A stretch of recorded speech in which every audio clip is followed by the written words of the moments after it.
أعوذ بالله من الشيطان الرجيم بسم الله الرحمن الرحيم سبحان الذي أسرى بعبده ليلا من المسجد الحرام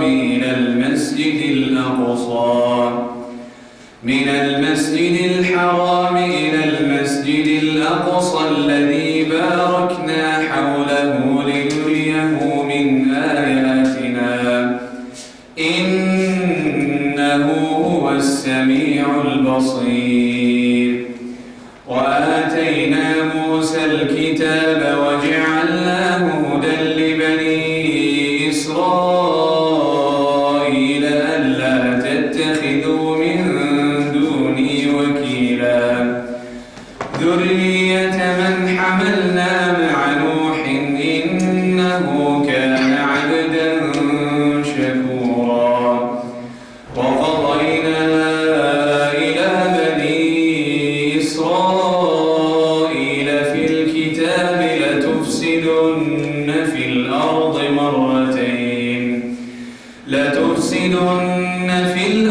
مرتين ولتعلن علوا كبيرا.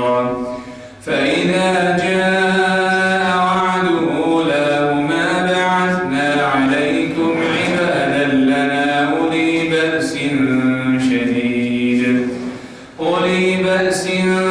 شديد فجاسوا خلال الديار وكان وعدا مفعولا.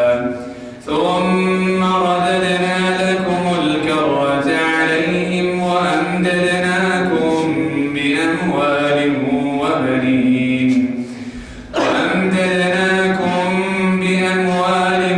وبنين وجعلناكم أكثر نفيرا. إن أحسنتم لأنفسكم وإن أسأتم فلها. فإذا جاء وعد الآخرة ليسوءوا وجوهكم